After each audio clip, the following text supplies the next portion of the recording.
Are environment. तो पिछली class में हम लोग डिस्कस कर रहे थे पैरासाइट्स, मतलब एक इकोसिस्टम में जितने ऑर्गेनिजम्स होते हैं उनके बारे में डिस्कस कर रहे थे। तो मैंने बताया था इकोसिस्टम में रोल के हिसाब से, रोल क्या है आपका, जितने भी ऑर्गेनिजम्स होते हैं उनको अलग अलग नाम दिया है। जैसे हमने प्रोड्यूसर्स लास्ट टाइम डिस्कस किया था। रिवाइज करते हैं। प्रोड्यूसर्स क्या होते हैं? जो अपना फूड खुद बनाते हैं। एग्जाम्पल्स, प्लांट्स, ग्रीन प्लांट्स, और आपके एल्गी। मैंने आपको एल्गी भी दिखाई थी, है ना।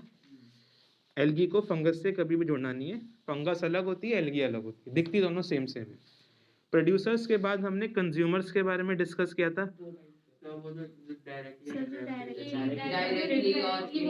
जो डायरेक्टली प्लांट से लेते हैं वो हर्बीवोर्स, और जो हर्बीवोर्स को खाते हैं वो कार्निवोर्स। फिर हमने डिस्कस किया था डिकम्पोजर्स। डिकम्पोजर्स क्या होते हैं? डेड डिके सब्सटेंस को जो खाते हैं वो डिकम्पोजर्स होते हैं। बैक्टीरिया है ना, ये सब बात, फंगस। फिर हमने पैरासाइट्स भी डिस्कस कर लिया था। पैरासाइट्स या तो बॉडी के अंदर रहते हैं या बॉडी के बाहर से खाना हमारे से। इकोसिस्टम में तो पैरासाइट्स मिलते ही मिलते हैं, है ना। हमारे अंदर अगर कोई, हमारी बॉडी इतनी बड़ी है और पैरासाइट्स बहुत छोटे होते हैं, तो हमारी बॉडी में पैरासाइट्स कहीं ना कहीं से आ ही जाते हैं। तो आप कितना भी हाइजीन मेंटेन कर लो, कुछ लोग कहते हैं ना बहुत हाइजीन मेंटेन करते हैं, आप कितना भी हाइजीन मेंटेन कर लीजिए, पैरासाइट्स बॉडी में आ ही जाते हैं, क्योंकि ये एनवायरनमेंट ही ऐसा है ना। मतलब मैं पूछ रहा था कि पैरासाइट्स अगर नहीं हो तो कोई ऐसा, देखो पैरासाइट्स का होना जरूरी है इस नेचर में। पता है, हमें लगता है कि पैरासाइट्स बुरे हैं, हमें हमारी बॉडी को मार रहे हैं, बट आप एक चीज देखो ना, पैरासाइट्स बहुत जरूरी होते हैं। पता है कैसे? मैं आपको एग्जांपल देता हूँ। अगर एक लायन, ध्यान देना, डियर को खा रहा है, तो आप क्या बोलोगे? लायन क्या है? एक कार्निवोर, है ना। बट बायोलॉजी में या इकोलॉजी में लायन को पैरासाइट भी कहते हैं। क्यों? क्योंकि पैरासाइट क्या करता है, दूसरे ऑर्गेनिज्म से अपना खाना ऑब्टेन करता है, या तो वो उसकी अंदर बॉडी में रहता है या उसकी बॉडी से बाहर लेता है। और हम ये कहते हैं ना कि जनरली पैरासाइट मारता नहीं है, बट पैरासाइट मार भी सकता है। जैसे मलेरिया का मच्छर, जैसे, हाँ बिल्कुल, जैसे हमारी बॉडी में जब मॉस्किटो आता है, पैरासाइट है ना, मलेरिया फैलाने के लिए, वो मार भी देता है हमारी बॉडी को। तो पैरासाइट मार भी सकता है जनरली। एक आइडियल पैरासाइट हम किसे कहते हैं? जो हमें ना मारे, बट पैरासाइट मार भी सकता है ना, तो उस पर डिपेंड करता है। सपोज करो लायन ना होता दुनिया में, तो डियर तो सारी ग्रास खा जाते हैं भाई, ग्रास बचती नहीं दुनिया में। तो इस नेचर का बैलेंस बनाने के लिए भी पैरासाइट्स होने जरूरी हैं। तो हम ये सोचते हैं कि पैरासाइट जनरली मारते नहीं है, बट वो मार भी सकते हैं, है ना।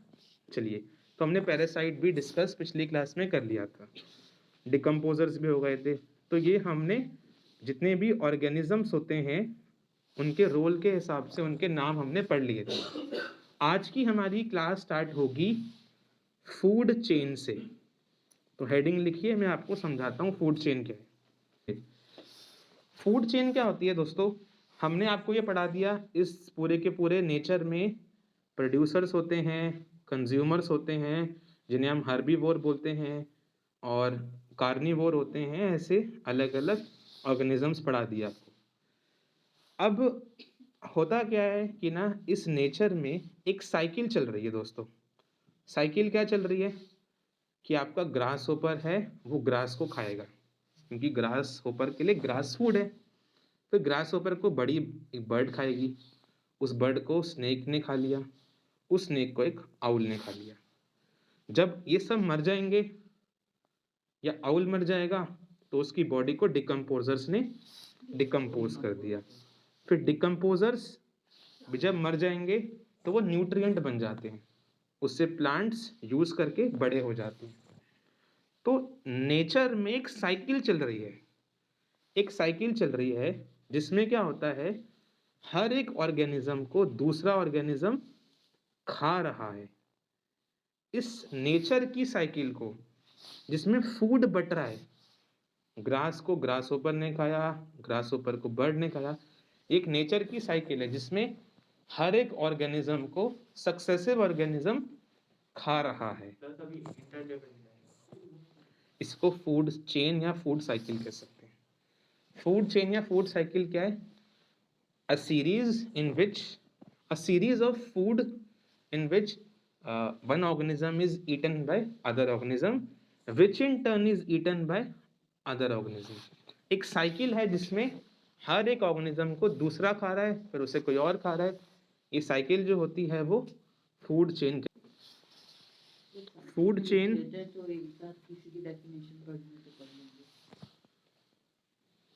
Food chain can be define as the series in which one organism is eaten up by other organism, which in turn is eaten up by other organism and so on। बिल्कुल, and so on, full stop. ये food chain है। एक simple food chain के example, बिल्कुल एक simple intern मतलब देखो ना, जैसे मैंने आपको बताया था प्लांट है, प्लांट को किसने खाया? सपोज करो हर्बीवोर एक ग्रासोपर ने खाया, तो एक ऑर्गेनिज्म सपोज करो प्लांट है, इसको खाया किसी दूसरे ऑर्गेनिज्म ग्रासोपर ने। अब इस ग्रासोपर को इंटर्न किसने खाया? सपोज करो एक बर्ड ने खाया।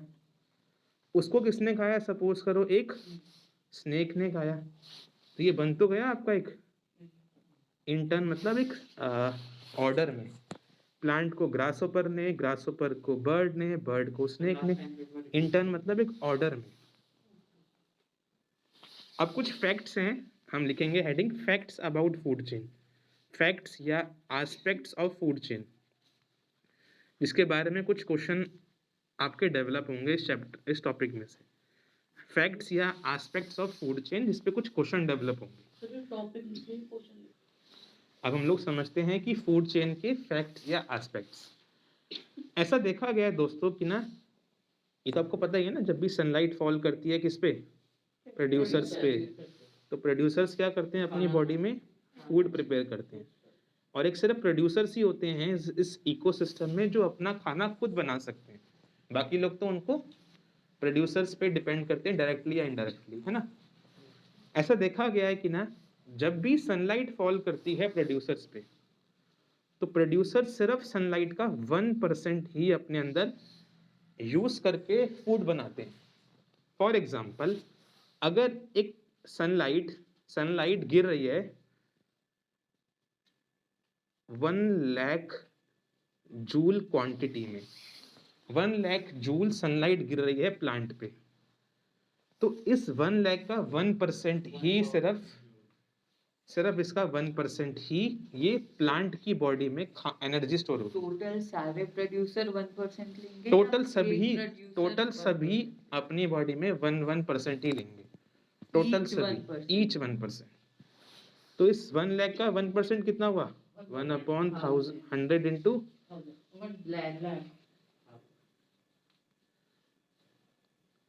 कितना आया आंसर? 1000। तो सिर्फ 1000 जूल एनर्जी ही प्रोड्यूसर अपनी बॉडी में स्टोर करने वाला है। नंबर 1 एस्पेक्ट ये देखा गया हमेशा। ये कई बार भी कर लो आप, बाकी सब यूज नहीं करता, वो वापस कर देता है। हमेशा 1% ही ये एक्सपेरिमेंटली देखा गया है हर जगह पर, डिफरेंट एरिया पे।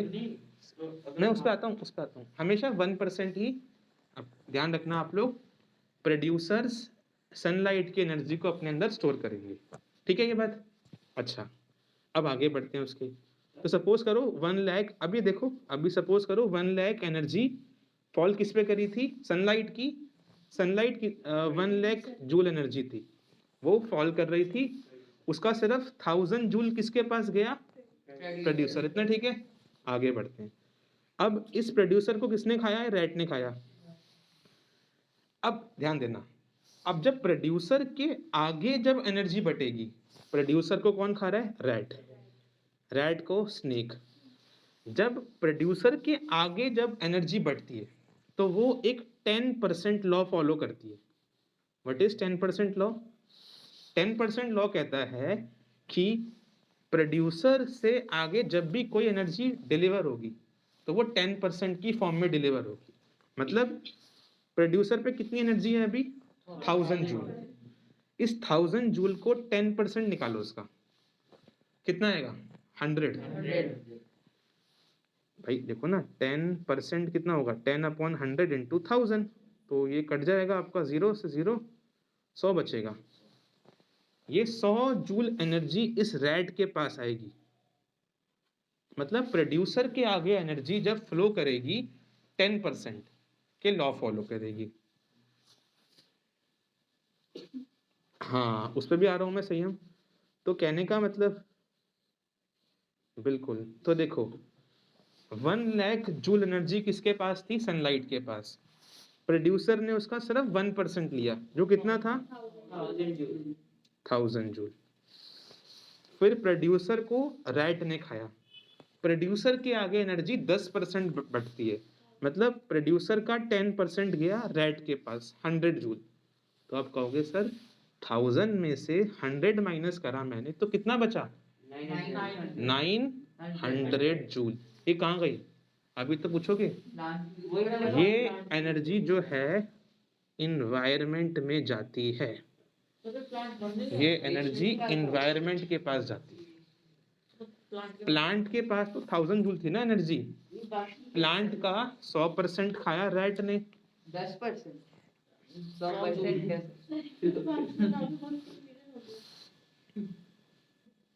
इस रैट को कौन खाएगा, आपका स्नेक खाएगा। तो जब रैट को स्नेक खाएगा तो यहाँ पर भी 10% चलेगा। 100 का 10% निकालो, कितना आएगा, 10 जूल।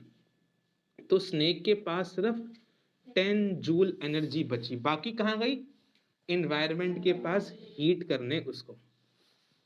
अब स्नेक को कौन खा रहा है, आपका ईगल। ईगल के पास कितनी आएगी, वही 10%। तो 10% निकालो, 10 जूल का कितना आएगा, 1.1%। तो 1 जूल एनर्जी आई आपके ईगल के पास। तो आप देख रहे हो, सक्सेसिव आगे जैसे हम बढ़ते हैं फूड चेन में, एनर्जी का बहुत नुकसान होता है, एनर्जी का बहुत नुकसान होता है। इसीलिए एक फूड चेन में नंबर ऑफ ऑर्गेनिजम्स जनरली 3 या 4 होते हैं। 4 दिखाया ना मैंने, जनरली 4 या 3 ही होते हैं एक फूड चेन में नंबर ऑफ ऑर्गेनिज्म, क्योंकि बहुत सारी एनर्जी इन्वायरमेंट में जाती है, इसलिए लायंस कम हो रहे हैं। इसलिए लायन कम है आपकी, क्योंकि लायन के पास एनर्जी कम बचती है।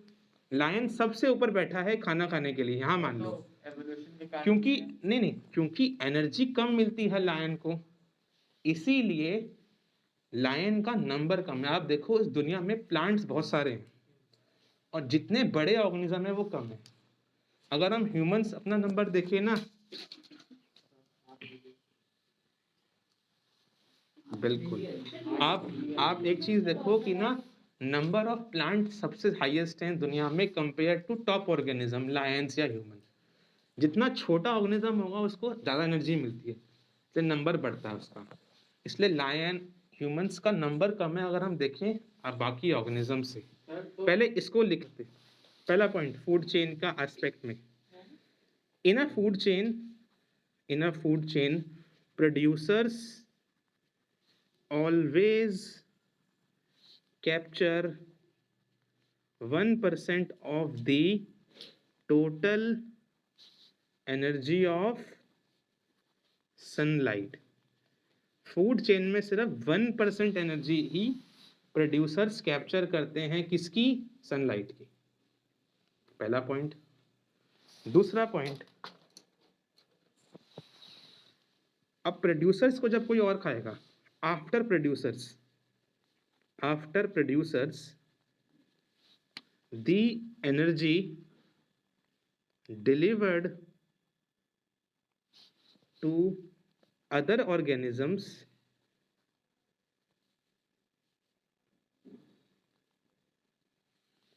follow, बताओ, प्रोड्यूसर्स के बाद जब एनर्जी आगे फ्लो करती है तो वो किस लॉ को फॉलो करती है? बोलिए। 10% law. Follow 10% law. Ecologist 10% law कहता है the flow of energy to other organisms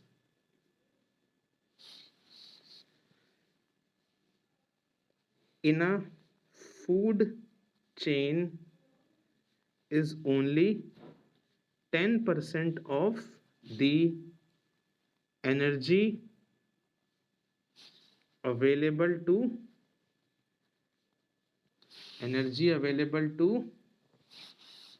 previous organism।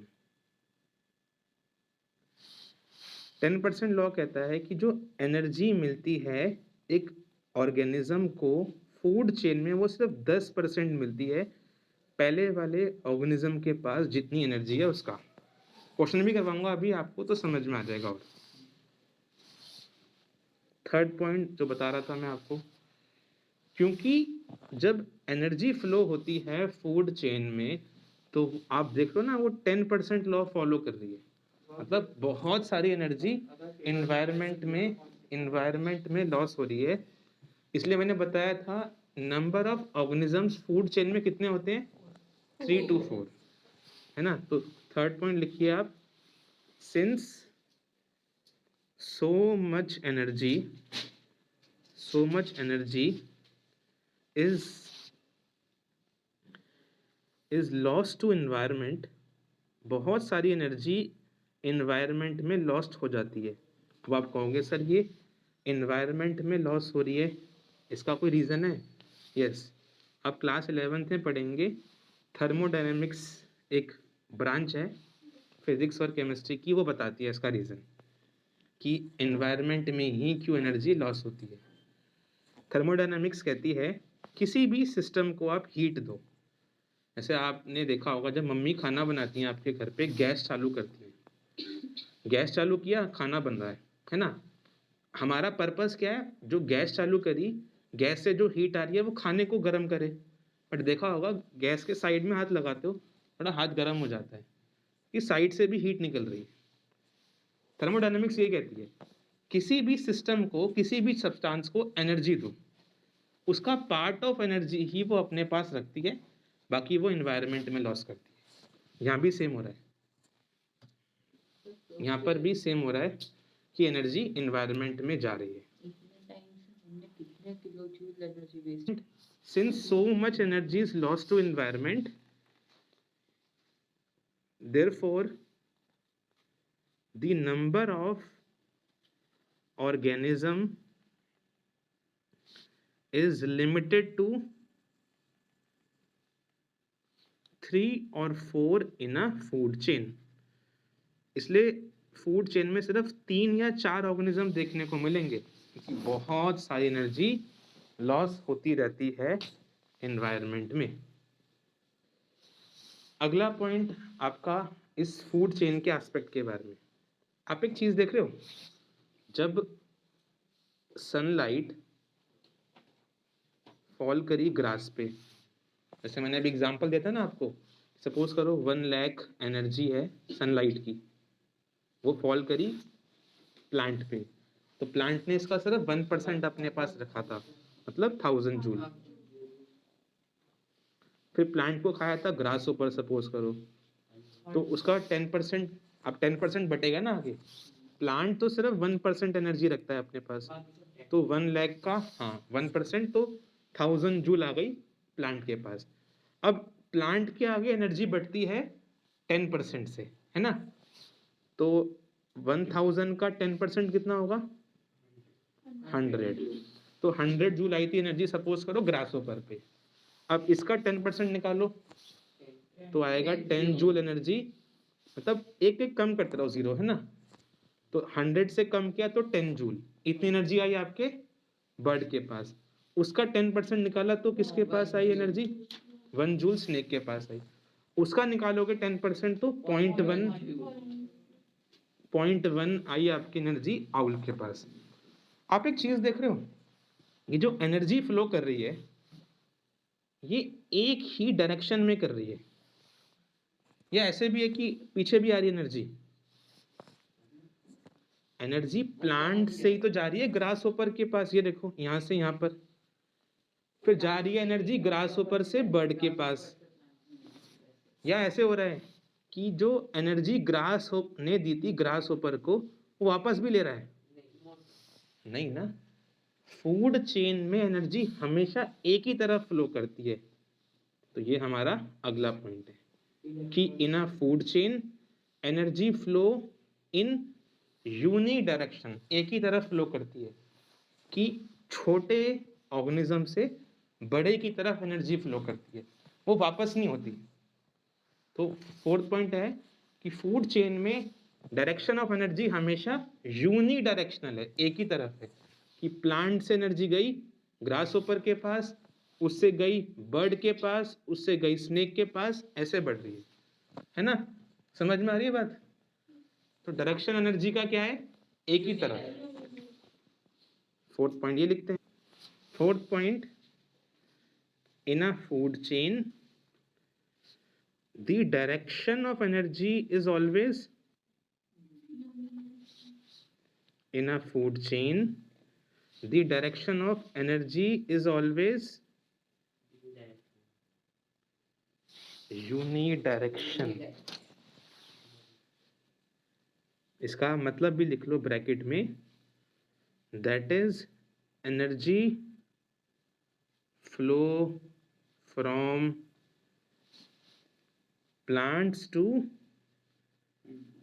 large animals, बड़े एनिमल्स की तरफ। हाँ बिल्कुल। अब दोस्तों एक चीज समझिए, ये जो हम इकोसिस्टम में रह रहे हैं ना, ये इतना सिंपल इकोसिस्टम नहीं है। इकोसिस्टम में बहुत सारी फूड चेन एग्जिस्ट करती हैं। जैसे सपोज करो इस प्लांट को इस पीका नाम के एनिमल ने खाया, या सपोज करो इसको डियर ने खाया, इसको सपोज करो फ्रॉग ने भी खा सकता है प्लांट को। अब इस फ्रॉग को किसी बर्ड ने खा लिया, उस बर्ड को सपोज करो किसी कैट ने खा लिया, या सपोज करो इस डियर को किसी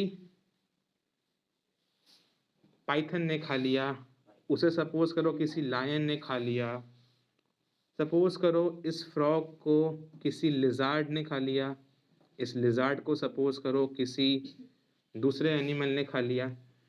तो नेचर में एक सिंपल फूड चेन कभी नहीं होती है, बहुत सारे क्रिस क्रॉस, जैसे दिख रहा है आपको सामने, बहुत सारे criss cross food chain exist करते रहते हैं। इसको बोलते हैं एक जाल, स्पाइडरमैन का जाल, और नाम रखा है इसका फूड वेब।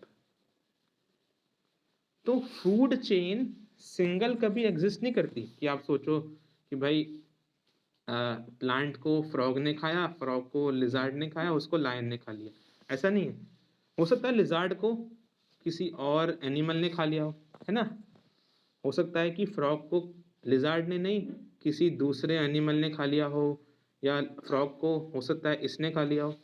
तो बहुत सारे क्रिस क्रॉस चलते रहते हैं फूड चेन के, और इन क्रिस क्रॉस के जाल को फूड वेब कहते हैं। तो नेचर में, इकोसिस्टम में फूड चेन कभी देखने को नहीं मिलती है, बहुत सारी फूड चेन आपस में मिक्स होती हैं, और इसी को फूड वेब के नाम से हम जानते हैं। ये अगला एस्पेक्ट है। ये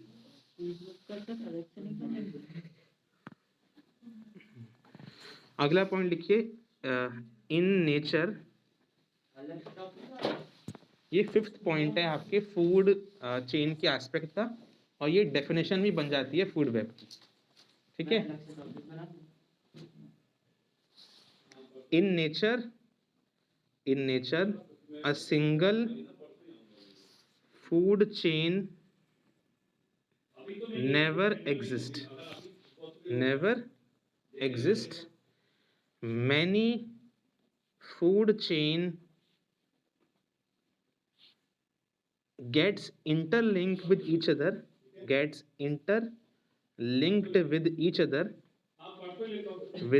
other and forms, क्या बनता है इससे, अ फूड वेब। नेचर में कभी भी सिंगल फूड चेन एग्जिस्ट नहीं करती, बहुत सारी फूड चेन्स इंटरलिंक होती हैं, क्रिस क्रॉस करती हैं, उसे फूड वेब बन जाता है। अब मैंने 5 पॉइंट लिखवा दिया आपको फूड चेन के एस्पेक्ट्स के बारे में।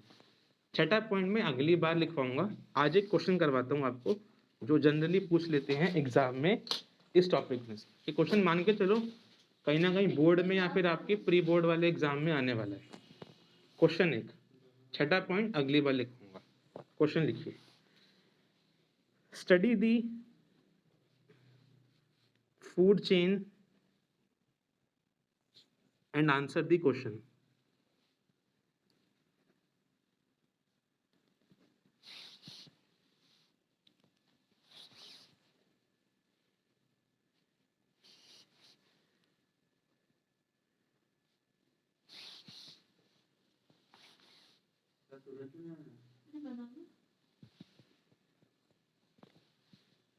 कभी ऑर्गेनिज्म बनाने को नहीं आएंगे ना।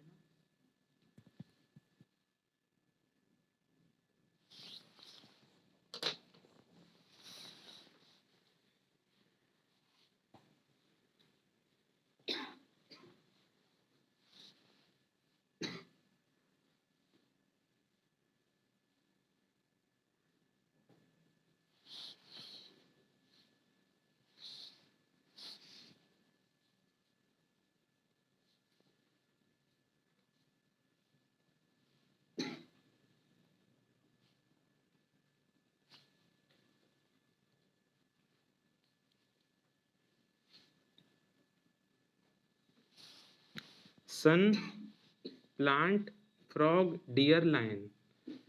प्लांट के पास 10,000 एनर्जी है, डियर के पास 100 है।